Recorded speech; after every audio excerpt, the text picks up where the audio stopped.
कि वहां से बीजेपी जीतते आ रही है। 3 में से 2 विधानसभा वहां बीजेपी जीती है।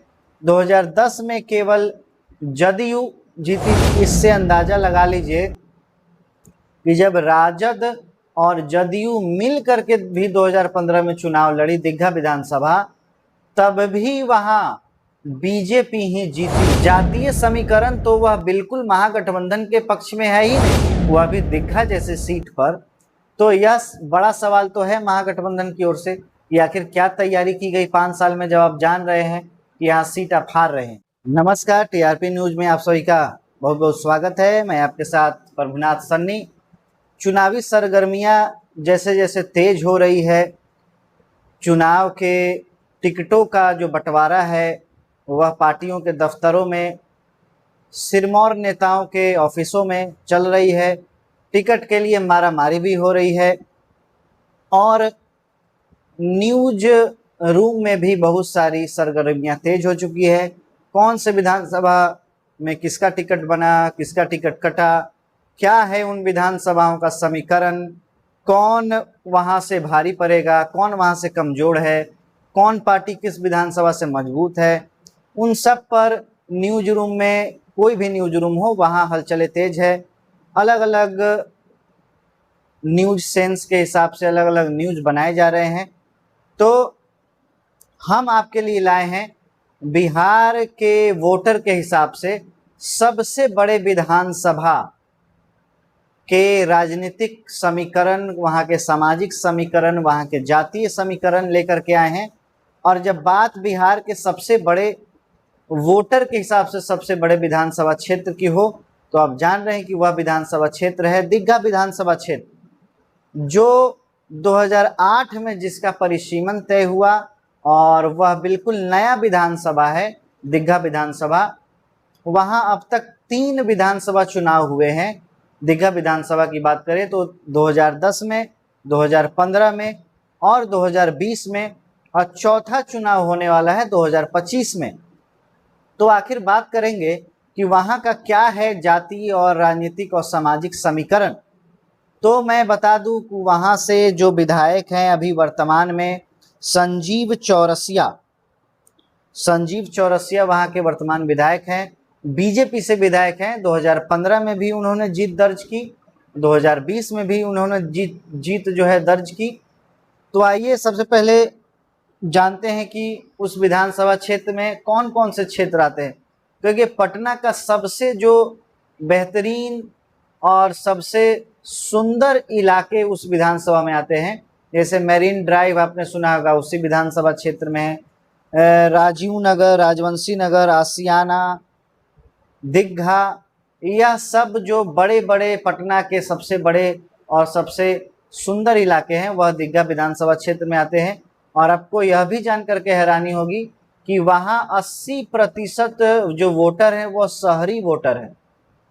80% के आसपास वहाँ शहरी वोटर हैं। तो यह तो हो गई दीघा विधानसभा की विशेषता कि वहाँ कौन कौन से इलाके आते हैं, जो सबसे प्रसिद्ध हैं वो इलाके दीघा विधानसभा में हैं।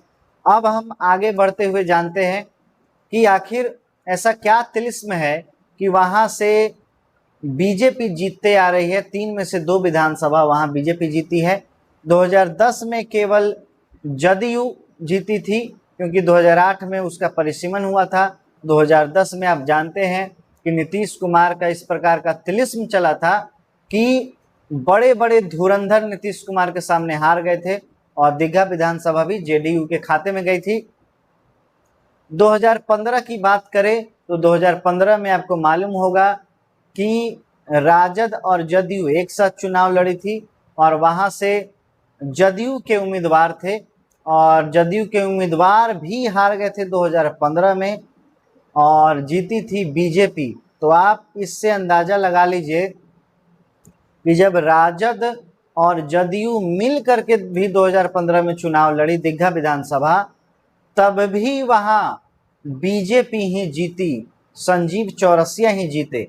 और 2020 में तो कहना ही नहीं है। 2020 में नीतीश और मोदी दोनों एक साथ लड़े और फिर जाके जीत जो है संजीव चौरसिया की हुई और वह बीजेपी से दीघा से विधायक बने। तो आखिर क्या कारण है कि वहां से बीजेपी जीतते आ रही है? आखिर ऐसा क्या तिलिस्म है दीघा विधानसभा? तो एक एक कर हम आते हैं। सबसे पहले तो शहरी वोटर की बात करेंगे। देखिए, शहरी वोटर का जो झुकाव है वह हमेशा से बीजेपी की ओर रहा है। और पहले अगर जिस समय कांग्रेस हुआ करती थी मजबूत, उस समय झुकाव कांग्रेस की ओर हुआ करता था, लेकिन अब शहरी वोटरों का जो झुकाव है वह भाजपा की ओर है। तो यह तो एक कारण है।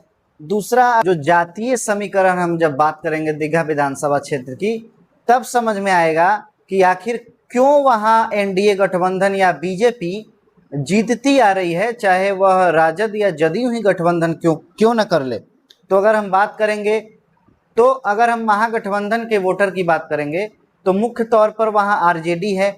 और आरजेडी के जो परंपरागत जो वोटर हैं वह है एमवाई, यादव और मुस्लिम। तो अगर हम यादव की बात करेंगे तो यादव वहां 18% है और मुस्लिम वहां 10% है। यानी कुल मिलाकर हम 28% अगर यह वोट ले ले, और उसके बाद हम जब बात करेंगे यादव और मुस्लिम 28% के बाद, तो वहां हम देखेंगे कि भूमिहार 14% है, राजपूत 10% है, और अगर हम लवकुश को जोड़ ले तो वह 15% है, और अगर वहां ब्राह्मण को जोड़ ले तो वह 5 से 7% है। तो यहाँ आप अगर जोड़ लेंगे तो आप जान जाएंगे कि यार वहाँ बीजेपी क्यों जीत रही है, क्योंकि भूमिहार, ब्राह्मण, राजपूत तीनों अगर हम मिला दे तो वह एमवाई से ज़्यादा हो जाएगा। और उसके अलावा अगर हम जाए तो वहाँ लवकुश जो कोयरी और कुर्मी का जो वोट है वह 15% के आसपास है। तो इसीलिए वहाँ महागठबंधन हार रही है और या हारती नजर आती है, क्योंकि वहाँ समीकरण ही ऐसा है। जातीय समीकरण तो वह बिल्कुल महागठबंधन के पक्ष में है ही नहीं। अगर हम यह कर ले कि वहाँ जाति से महागठबंधन से ही टिकट ले, लेकिन जाति अगर भूमिहार या राजपूत को दे दे तो भी वह तिलिस्म टूटने वाला नहीं है, क्योंकि बीजेपी के जो वोटर है वह बीजेपी को ही वोट करते हैं, चाहे किसी भी वह जाति से हो। और जाति तो फैक्टर है ही, जातीय समीकरण तो है ही।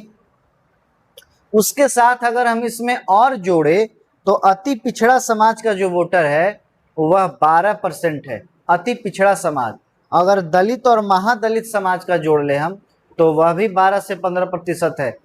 तो अगर हम बात करें जैसा कि राहुल गांधी और तेजस्वी यादव अति पिछड़ा वोट बैंक को साधने का जो प्रयास कर रहे हैं, अगर अति पिछड़ा वोट भी महागठबंधन के साथ जुड़ जाए तब यह मुकाबला कांटे का हो सकता है महागठबंधन और एनडीए में दीघा विधानसभा में। लेकिन क्या यह जुड़ता नजर आ रहा है जमीन पर? तो जमीनी हकीकत इससे अलग है।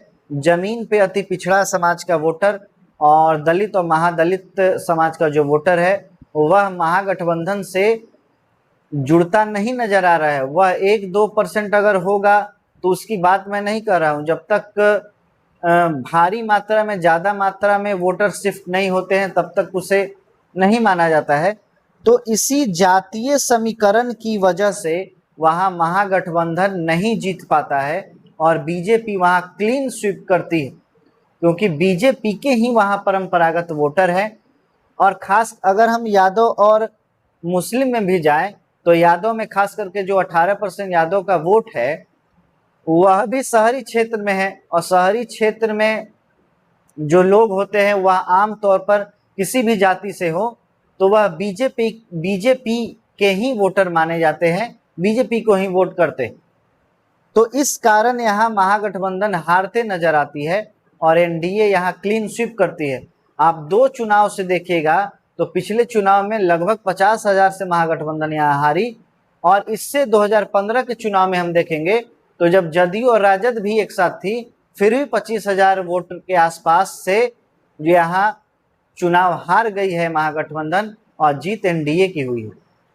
तो आप कारण आपको समझ में आया होगा, शहरी वोटर और जातीय समीकरण के कारण यहाँ महागठबंधन हारती नहीं, बुरी तरीके से हारती हुई नजर आती है और हार रही है। एक कारण और भी है कि एनडीए के प्रत्याशी तो वहां तय हैं, वोटर भी तय हैं और प्रत्याशी भी तय हैं, लेकिन महागठबंधन में यह हमेशा होता है कि दीघा विधानसभा में अगर हम दो जो विधानसभा हुआ वहां अलग अलग प्रत्याशी दिए गए। पिछले विधानसभा में यह सीट सीपीआईएमएल में शशि यादव यहां से चुनाव लड़ी और हारी। 2025 के विधानसभा में हम देखेंगे तो यहां से यह सीट कांग्रेस के खाते में गई है और यहां कांग्रेस के प्रत्याशी का लड़ना तय हुआ है। तो आखिर जब आप प्रत्याशियों को पहले से ही नहीं वहां भेजेंगे तो 20 दिन में प्रत्याशी क्या ही तैयारी कर लेंगे और क्या ही चुनाव लड़ेंगे और क्या ही जीतेंगे, वह भी दीघा जैसे सीट पर। तो यह बड़ा सवाल तो है महागठबंधन की ओर से कि आखिर क्या तैयारी की गई 5 साल में, जब आप जान रहे हैं कि यहाँ सीट आप हार रहे हैं। तो यह आपने सुना दीघा विधानसभा का पूरा विश्लेषण। यहाँ क्या जातीय समीकरण है, क्या सामाजिक समीकरण है और वोटरों का क्या रुझान है, यह सब आपने जाना।